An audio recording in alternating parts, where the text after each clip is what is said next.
philosophically, that's the doctrine called scientism, which is the doctrine that the only rational means of securing truth and knowledge is the scientific method. And this theory has a long genesis. Francis Bacon really kind of came up with similar ideas, but the difficulty is that scientism is a logical fallacy, because this is how I would show my students in my epistemology quiz. The first couple of days, I would just ask my students, what do you think knowledge is?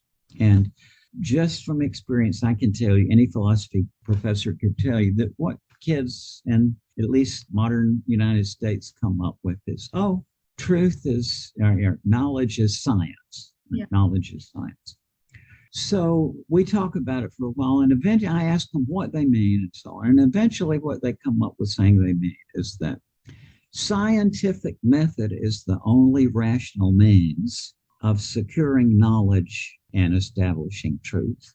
That's what they say. So I write that sentence on the board. Scientific method is the only rational means of establishing knowledge and truth. And I say, is that what you think? And, the students will say yes. Even, by the way, the fundamentalist religious students, which is a strange thing, will say that, this is what they think. So then when they say this is what they think, I draw a rectangle around that statement. And I say, well, how do you know that? Now, if you think about it, there's only two possibilities. One, they can say, I know that by the scientific method. But if they do that, then that's called reasoning in a circle. It's assuming what you set out to prove. The scientific method is the only rational means of establishing knowledge, and I know that by the scientific method is reasoning in a circle. But on the other hand, if they take the other path and they say, well, scientific method is the only rational means of securing knowledge, and I know that by philosophy or literary theory or history or the law, then that's a self-contradiction. Mm-hmm. So scientism is an inherently incoherent position. I mean, by definition, there've got to be other means of getting at knowledge, even to establish the scientific method itself. So I think what I'm getting at here is that the question of life after death in 2022 is not yet a scientific question. And parapsychology, for example, I am not a parapsychologist. That to me is a pseudoscience. They're very nice people and very sweet and sincere individuals, and they are my dear friends. But it's a pseudoscience. Mm-hmm. And so where I think the advances in the study of life after death are coming is not from the neurosciences, because, there's really the problems of consciousness are philosophical more than anything else. I mean, what in the name of God is consciousness? And because you have to have some sort of place to begin in neurosciences, they've begun with the philosophical theory called epiphenomenalism, which is that there is no independent reality to consciousness, but that what we experience as consciousness is a kind of byproduct or unreal secondary process of the main reality, which they regard as the material substance of the brain and the electrochemical reactions. But the trouble is, how do you know that? Mm-hmm. No one can measure the spiritual and our soul. Yeah.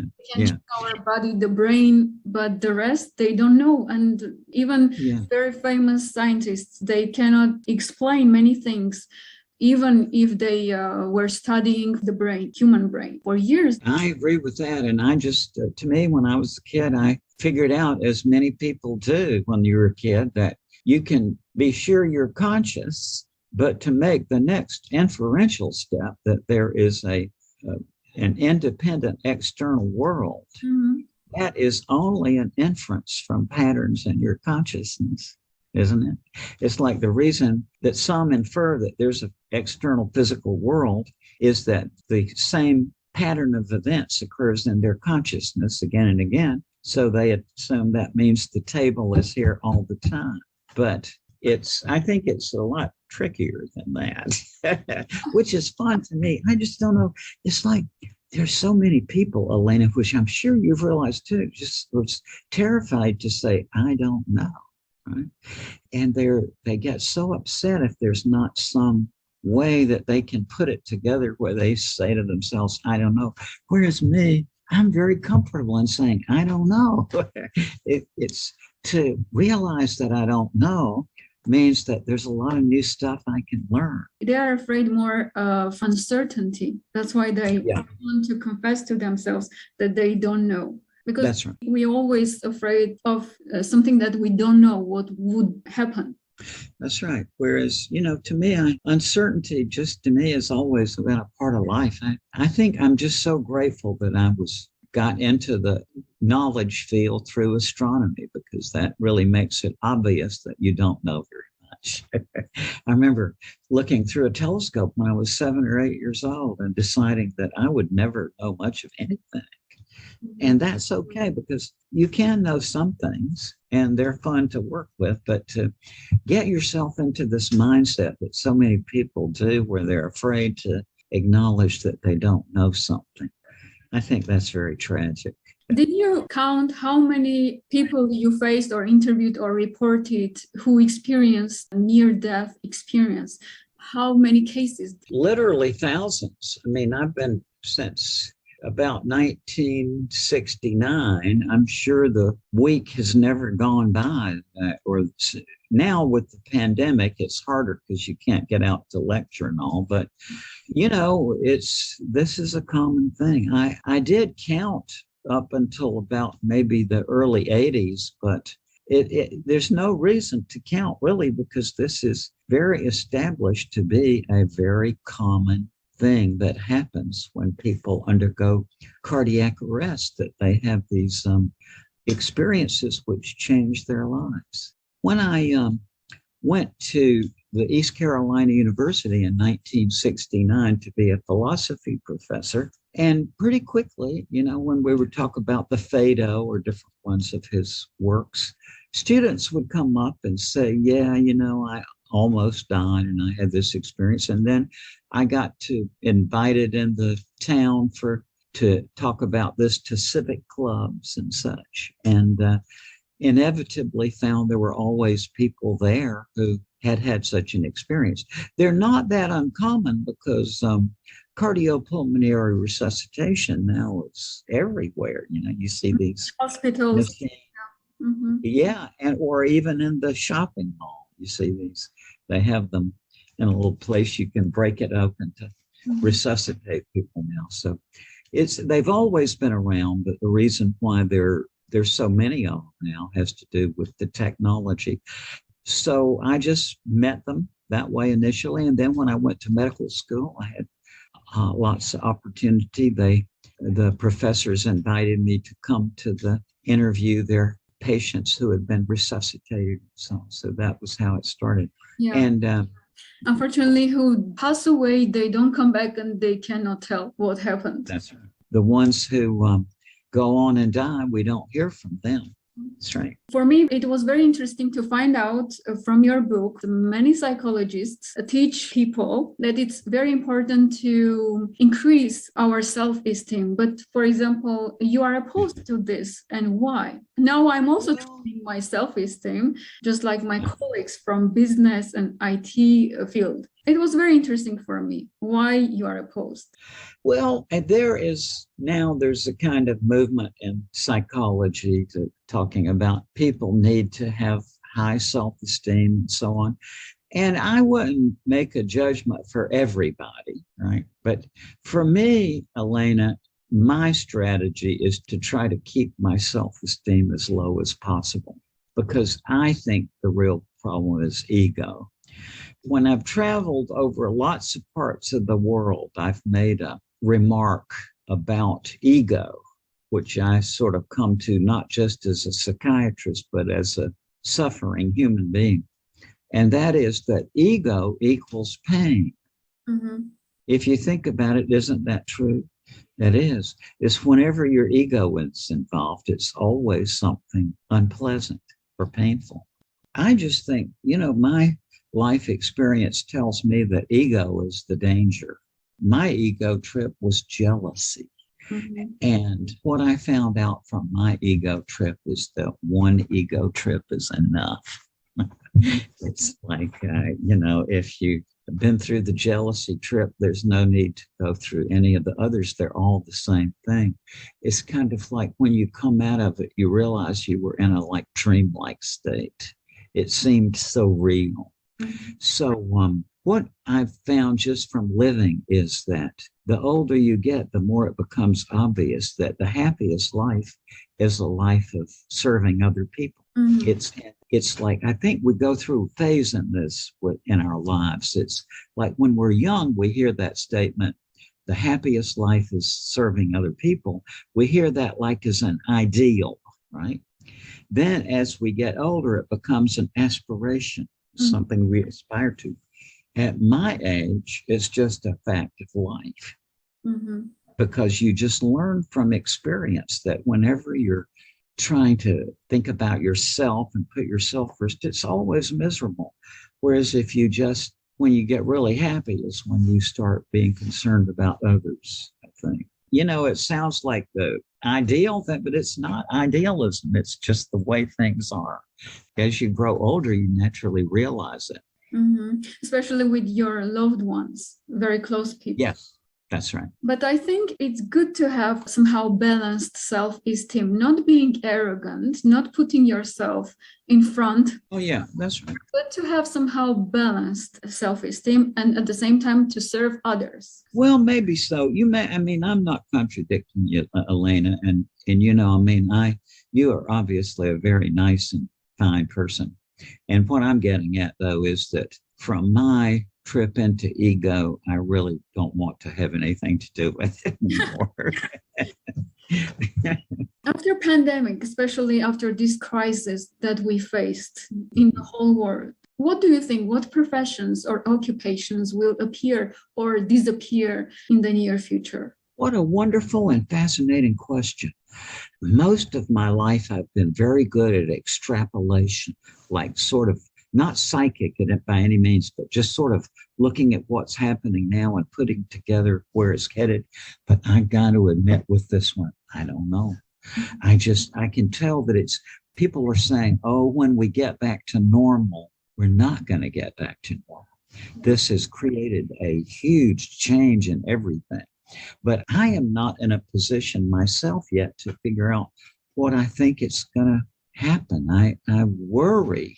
I'm not worried about me because, at 77, I'm tired of Raymond Moody. You are well known, not only in the West. I am. They are talking on television. I am tired of Raymond Moody. I am very tired of Raymond Moody. And I bet you that the people listening to us who are my age and they're 70, that they're going to think, oh, poor Dr. Moody is right on. Like when I say this to a big audience, I see that the people your age, they're like, what? He must be depressed. But you will see. You will see. It's like ego is it's like what this is all about is story is what I think it is. It's like, what is your personal identity except your story? Mm-hmm. And the different philosophers have come up with different theories, like Plato made it a matter of the immaterial soul, right? Well, what is the immaterial soul? And so then eventually back in the, say, 1500s, that people began to tire of that one. Thomas Hobbes, for example, said that the notion of immaterial soul is nonsensical. It doesn't mean anything. Or John Locke made it a matter of our memories, like what your personal identity consists of your memories. But David Hume said, well, when I look inside of myself, I don't see anything other than just the temporary impression. Mm-hmm. There's not any kind of substrate underneath it. It's just what's happening on, it's like, here's an impression, there's an impression. But, the point is that the problem of personal identity is still unsolved in Western philosophy, but where I think it has to do with narrative. I think that your personal identity essentially is your life story. You mentioned that creativity is the only thing, the state of consciousness and a mystery power of our mind, human mind. How can a person know what his or her calling in life in order to become happy or make others happy or even becoming successful? I was very fortunate when I was a kid because my parents didn't try to push me toward any profession. You know, it's great. Whatever I wanted was what they encouraged me to be. But I have known so many people in my life, and especially people in the arts, who had such a terrible experience with their parents. It's like I've talked to so many kids who were art majors, for example. Their parents tell them, you can't make a living with this. I can't do that to my kids. I just think that to me, it's like to let them follow their dream is what makes people happy. You can't be happy by trying to please your parents or what somebody else wants. Or some professions which are fashionable or which will bring more money, because nowadays we are thinking, oh, let's do this commercial IT profession because it can bring more money. But we are not following this because we love, but because it is fashionable. I see that happen all the time, and it sure is, to me, it's just very bizarre. For one thing, I don't know that I could have stopped myself from being a scholar even if I'd wanted to. I did learn, though, Elena, in my psychiatry career that everybody seems to be chasing something. Mm-hmm. A lot of people are chasing power, for example. And I think that's so ridiculous because look at the people who are in power. Do they seem happy to you? It depends. Okay, maybe some of them. But I think most of the patients I've dealt with who were, politicians and stuff, they were miserable, or people are chasing money or fame or any of these other things. And I have spent my life chasing knowledge. And what I will say is that it has been a very satisfying life. I'm glad that I spent my life chasing knowledge. But I know a lot of people who've spent their money chasing power and fame and money and stuff like that who are miserable. And they are afraid that someday they will be killed or followed by others. Well, someday they will be killed or die. That's one thing that people can't bring themselves to realize very easily, I guess, but all of us are going to die. What would your advice be to our listeners? Well, depends on their age. If you are young people listening to this, I would say, by all means, study philosophy. I'm 77 years old. I've never met anybody in my life who regretted studying philosophy. I don't mean that you have to be a philosophy major. I mean, in college, just to take a few courses to see where all this began. Because I can tell you as a psychiatrist, when people reach the age of 50, whatever they were studied or whatever they did in their life, they suddenly start wanting to study philosophy. That's just the way people are. And it's best to get started in life because when you get 50, you're going to want to do it anyway. I guarantee you. So you might as well get started now.